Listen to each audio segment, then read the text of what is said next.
Bonjour à toutes et à tous. J'ai pleinement conscience que la démarche que j'entreprends ici est une véritable gageure, compte tenu des formidables et récents revers subis par la France en Afrique. Toutefois, la réalité est toujours beaucoup plus complexe que ce que suggèrent les titres de journaux et les messages sur Twitter. C'est ce que je vais essayer d'illustrer ici, en même temps que je vais insister sur le fait que l'influence de la France en Afrique ne se limite pas à une simple influence politique, mais aussi une influence économique, et que ces deux formes d'influence ne coïncident pas forcément. L'influence française la plus marquante est celle qui peut encore se manifester dans les anciennes colonies, autrement dit un espace plus restreint que l'Afrique francophone. À la mi-2023, les données de la Banque mondiale révèlent l'endettement des pays de 1970 à 2021. Cette diapositive retrace pour cette période l'évolution de la dette souveraine des anciennes colonies françaises d'Afrique. Par dette souveraine, j'entends la dette extérieure à long terme, publique ou publiquement garantie par les gouvernements de ces pays. Les données ont été retranscrites en dollars au prix constant de 2015 pour rendre comparables les montants de la dette tout au long de la période. Trois dates remarquables apparaissent: 1998, 2008, 2014. La première, 1998, correspond au pic d'endettement de ces pays, pic qui précéda la période durant laquelle l'initiative de la Banque mondiale en faveur des pays pauvres, très endettés, était censée ramener leur dette à des niveaux acceptables.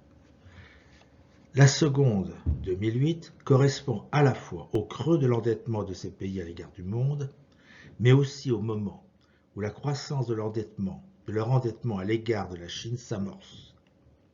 Enfin, l'année 2014 est celle où leur dette à l'égard de la Chine devient égale à celle à l'endroit de la France.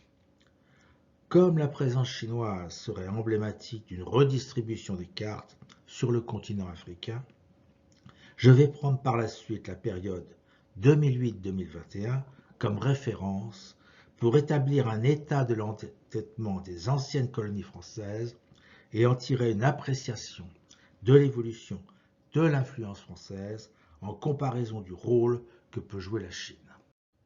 La dette souveraine des pays peut résulter de financements multilatéraux, c'est-à-dire des prêts octroyés par des institutions internationales comme la Banque mondiale ou la Banque africaine de développement.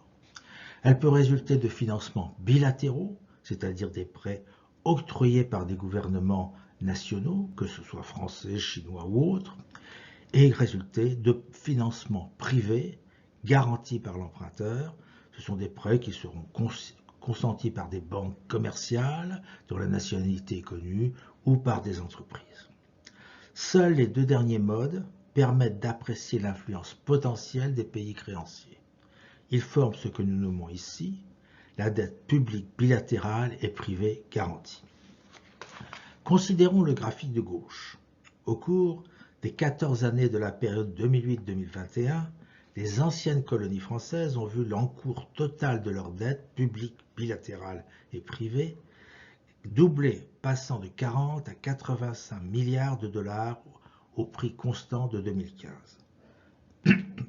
Dans le même temps, les financements bilatéraux ont été multipliés par moins de 2, exactement 1,4, et sont passés de 27 à 38 milliards de dollars, tandis que les financements par des bailleurs du secteur privé ont été multipliés par 3,5, passant de 13 à 46 milliards de dollars. Il y a clairement une privatisation du financement de ces pays, et la question qui se pose est de savoir si ces créanciers participent à l'influence de leur pays ou bien si on doit les analyser autrement. Le graphique de droite montre l'évolution de la dette publique bilatérale et privée garantie des anciennes colonies à l'égard de la France, telle qu'elle résulte des prêts gouvernementaux, dette bilatérale, et non gouvernementaux, dette privée garantie, octroyés par des entités françaises. Plusieurs éléments apparaissent. Le montant de cette dette à l'égard de la France n'a pas bougé si nous comparons son montant, environ 12 milliards de dollars au prix constant de 2015, en 2008 et en 2021. Toutefois, c'est plus certainement une baisse tendancielle qui semble se profiler. Mais c'est sa composition qui a le plus significativement évolué, puisque la dette privée garantie est passée de 11 à 30% du total de la dette publique bilatérale et privée garantie. Le montant de la dette publique résultant de prêts gouvernementaux français a chuté d'environ un quart tout au long de la période, de 11 milliards de dollars en 2008 à 8 milliards de dollars à prix constant en 2015. En revanche, la dette privée garantie a presque triplé, passant d'environ 1 milliard à 3 milliards de dollars. C'est ce basculement qui marque le mieux qu'il y a une perte potentielle d'influence des instances gouvernementales françaises, influence politique de la France, au profit d'entités privées françaises, influence économique française. Cette privatisation de l'influence française dans la dette bilatérale, publique bilatérale et privée garantie de ces anciennes colonies se reproduit dans les mêmes proportions pour l'ensemble des financements français du continent africain. À cet égard, nous remarquerons que les financements bilatéraux et privés vont tout pour les 2 tiers aux anciennes colonies et pour 1 tiers aux autres pays africains.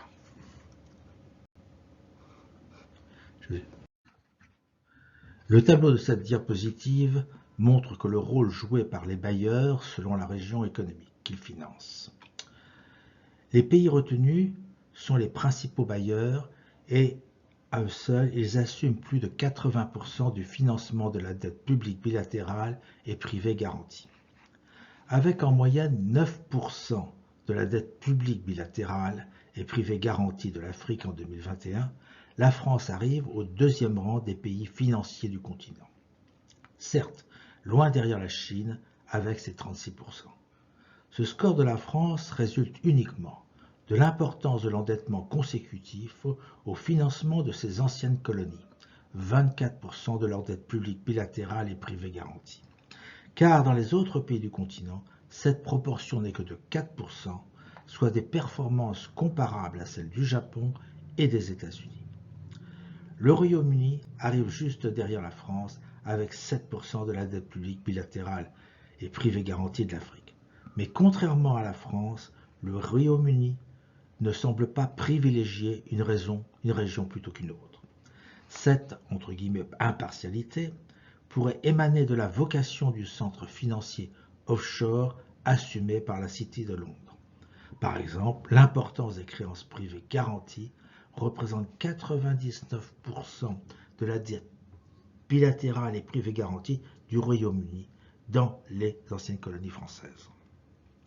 En revanche, l'endettement à l'égard de l'Allemagne, qui est équivalent à celui à l'égard du Royaume-Uni dans les anciennes colonies françaises, lui est inférieur dans les autres pays américains et en moyenne continentale.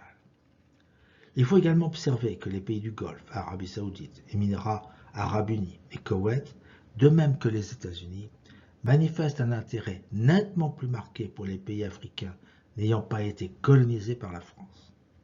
Ces remarques suggèrent que, bien que la France ait perdu de son ascendant, l'endettement africain atteste que l'influence économique française perdure, non seulement dans ses anciennes colonies, mais encore sur le continent dans son ensemble.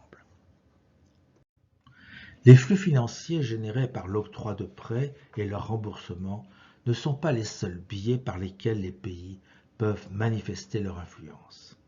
Les investissements directs étrangers affectent de façon tout aussi manifeste, voire de façon encore plus certaine, les économies et les sociétés qui en bénéficient, car ils expriment une volonté d'implantation à long terme, une volonté de participation directe à l'économie du pays.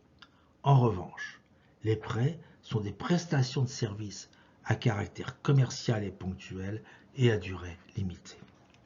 Il importe d'emblée de remarquer que les statistiques de l'OCDE montrent que la France aurait été au moins depuis 2012, sauf en 2014, le premier pays dont les entreprises investissent en Afrique devant les États-Unis et le Royaume-Uni.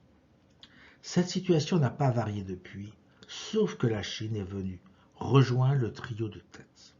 En 2021, le stock d'investissement français en Afrique s'élevait à 57 milliards de dollars, devant celui du Royaume-Uni avec 47 milliards de dollars, devant celui des États-Unis avec 45 milliards de dollars et celui de la Chine avec 44 milliards de dollars. Concernant les anciennes colonies françaises, nous ne disposons de données que pour 15 d'entre elles en 2021. Le stock d'investissement français devrait être d'environ 29 milliards de dollars, alors que celui de la Chine serait d'environ 8 milliards de dollars. La position relative du stock français par rapport au stock chinois peut varier considérablement d'un pays à l'autre. Le graphique de droite révèle que les anciennes colonies françaises où l'investissement étranger est le plus important sont également les pays où l'investissement français est supérieur à l'investissement chinois.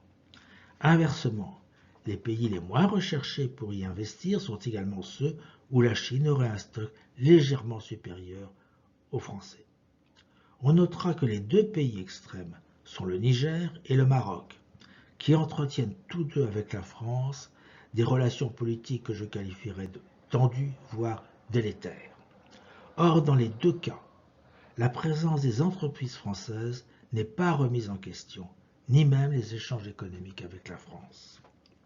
La perte d'influence de la France est donc subtile. Les relations de la France et celles de ses entreprises avec l'Afrique sont complexes. Il est clair que l'espace économique des entreprises françaises ne peut ni ne doit être confondu avec l'espace territorial de la France, ni avec l'espace politique de la France. En conséquence, l'influence politique de la France ne peut, elle non plus, être confondue avec l'influence économique française. La première peut subir des revers sans pour autant que la seconde ait mécaniquement à en souffrir. Le croire serait infantiliser les pays africains qui peuvent choisir une entreprise française sans pour autant choisir Paris. Nier l'agencéité africaine serait somme toute prendre le risque d'aggraver encore la perte d'influence de la France.